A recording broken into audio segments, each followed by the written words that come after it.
Hello and welcome back to the channel and welcome to another Fringe reaction.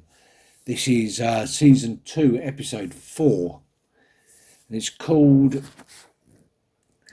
Momentum Deferred. Can't read my own writing.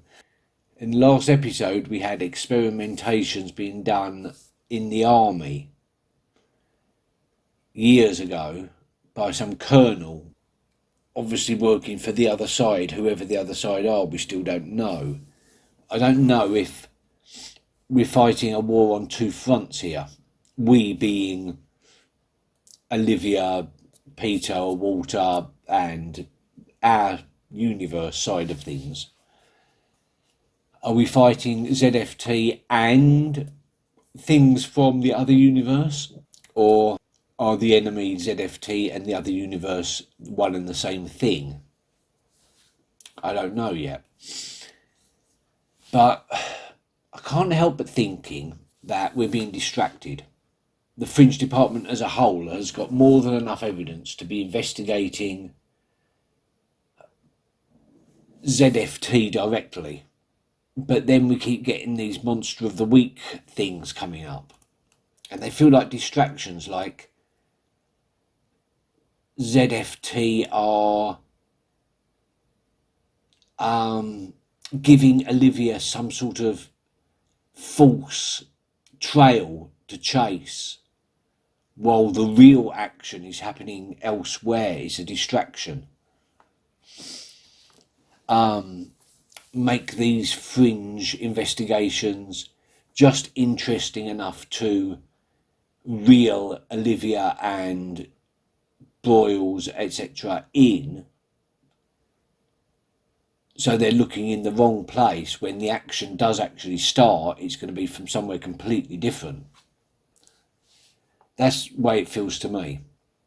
But we're starting to get a forward momentum story forming. We've got Olivia's ongoing therapy sessions with Samwise, and it's not all about trying to remember what happened to her in the other universe, because she's really shaken up.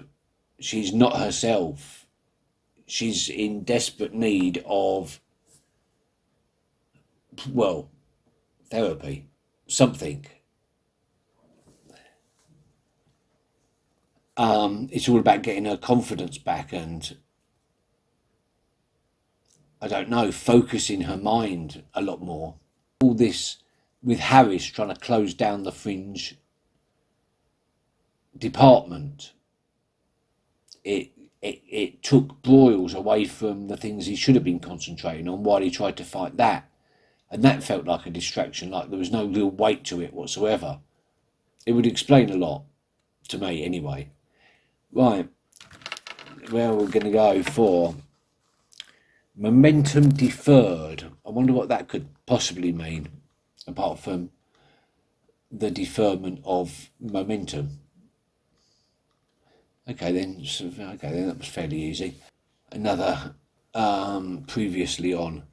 The fact that we're getting previously on intros says a lot for the fact that we've moved away from episodic into something a lot more storyline based, a lot more long-term based, I think.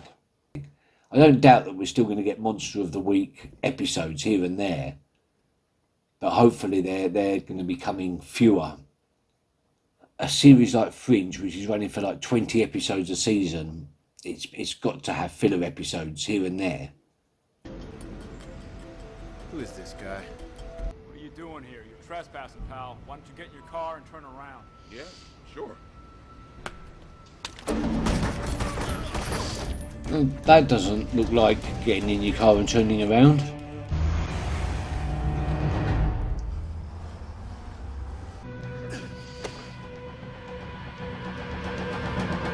Oh, something's happening to him. Saw the bodies and called it into the local PD. So the robbery took place in the middle of the night. That makes 3 cryogenic facilities in a week. Same MO as Chicago and New York. Yeah, though Chicago was a straight BD. But in all 3 cases, the target was the same. Frozen heads. Which does bring up several obvious questions, first of which, what the hell for? Yeah, where are the bodies? Bleeding Silver. He's one of the shapeshifters. Recognize this? Yes. This is the device the shapeshifter used. Of course, Charlie, fake Charlie, already knew that it was one of his comrades. So there was more than one. Possibly more than two. That was sloppy. You killed 4 men last night, including one of our own. There's nothing to link him to us. Maybe not. Now the FBI, they have him. They understand what he is. Damn, that's the last one. He's not here. There's another facility in North Carolina. What the hell are they looking for? If Bell knows they were looking for it, it seemed like a likely reason why he'd bring her over to the other side. Well, if you're right, and you don't want that body to be your last, then I suggest you do whatever it takes to make her remember. That was an interesting conversation. What are they looking for? Whose head are they looking for? Or is it something inside the head? Why? Mechano-organic hybrid. I suspect they produce or possibly ingest the mercury, and that it controls the tissue, instructing it to take and maintain shapes. We have to call Agent Dunham. I need to talk to her right away. Okay. Has he realised that they could already be infiltrated?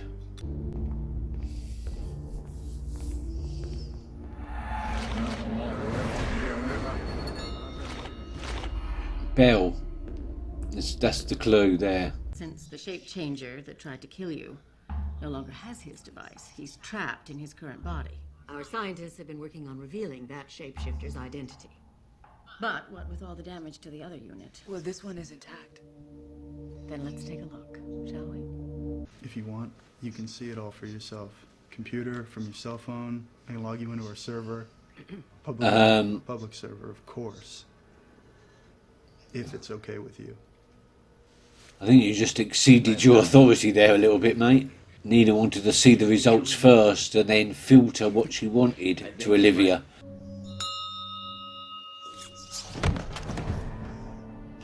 That was unexpected.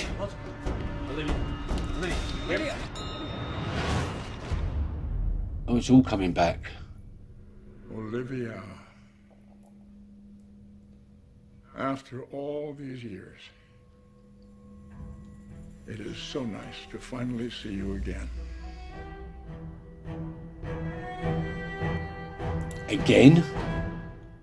Oh yeah, of course, yeah, because him and Walter did experiments on her, didn't they?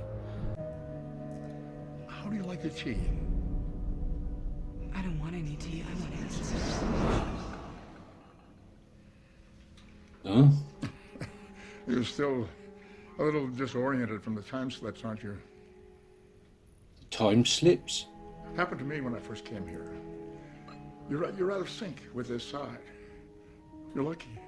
Most people who cross dimensions without your natural talent are simply torn apart.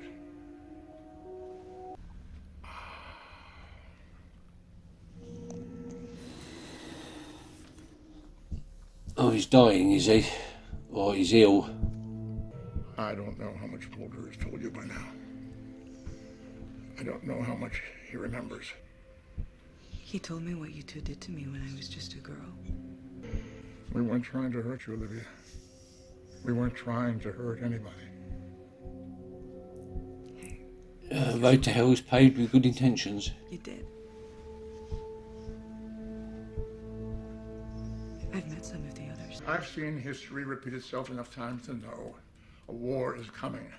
Just as we predicted, Walter and I, years ago. And we knew that we had to prepare a guardian. Someone to watch the gate. Oh? The gate. Between this side and yours. That's you, is it, I would William? like to say ours because that's where I came from. For reasons that will become clear in time, I cannot go back yet. Maybe not ever. But now we know how difficult it is to cross over. I can count on my hand the number of people who've done it safely. But on this side, they have designed hybrids. Part organic tissue, part machine that can do things that humans can't. They can change shapes, taking the form of human beings. Over here, they call them the first wave. Oh, So you're saying the that these first wave. hybrids are already on our side? I know it's difficult to grasp. Oh, I can grasp it just fine. So she's the gatekeeper, is she? Remember this symbol. It's hidden on their leader. That's how you'll know him. Show this to Nina Shaw. This symbol. She can help. And I'm afraid there's no avoiding what has to happen next. I pulled you out of a moving car. Momentum can be deferred, but it must always be paid back in full. Right, yeah, that makes sense. Wow. It's not like we're not getting any answers here, is it? What is this? Oh, that's Massive Dynamic. They're rebuilding the image from the broken device. Oh dear. Dr. Bell showed you this. Yeah. Have you ever seen that before? That symbol? No. You're lying. Well, that's what he told me. He said that the man with that mark would try to open a door between our two worlds. That a storm was coming, and that the only way to stop it would be for me to find him before the shapeshifters did. When Dr. Bell realized the existence of the other side, the thing he dreaded most was the inevitable collision. If our two universes ever came together, Dr. Bell was afraid that if the doorway between the two sides was ever opened, that the unavoidable conclusion. Only one world would remain. It's what he called the last great storm. Ah, and that storm is coming. Huh.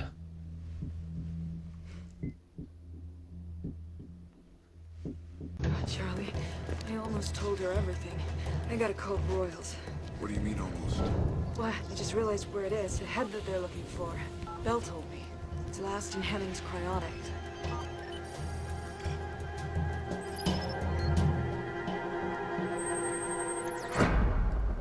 Boom. Ooh, where's that gonna... Oh. Wasn't even the end. What are you doing? Uh-huh.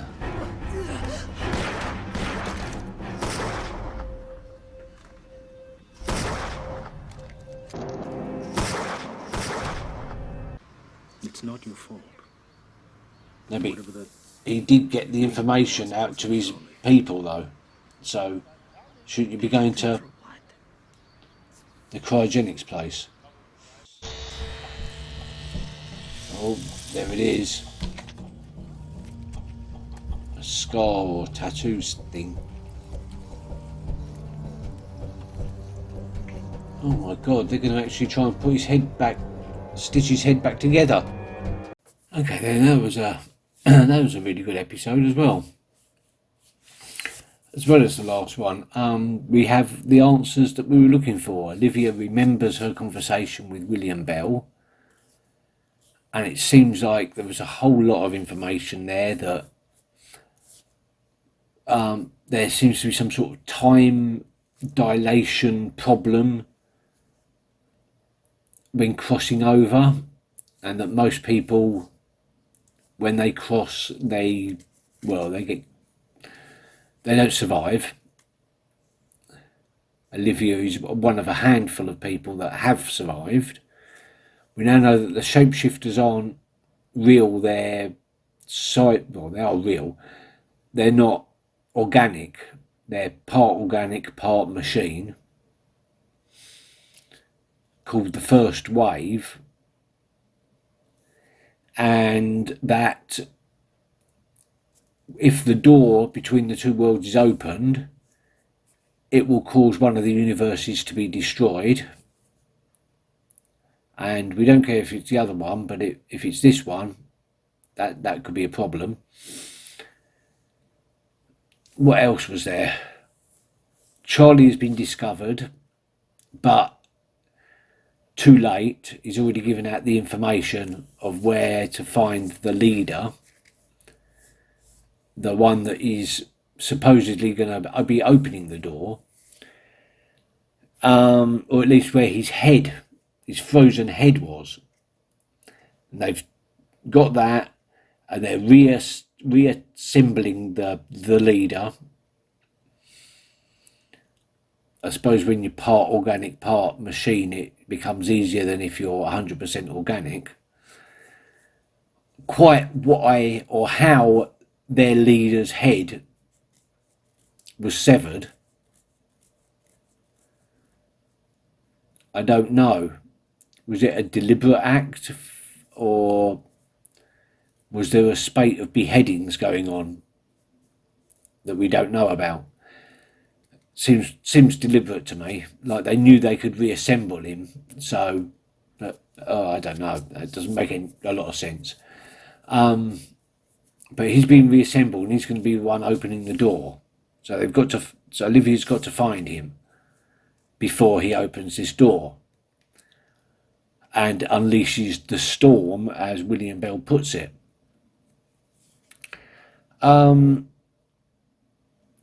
So that's where we are, and the rest of the episode seems to have just been Walter giving large amounts of hallucinogenics and psychotropic drugs to a woman that he gave a lot of drugs and psychedelic drugs and psychotropic drugs.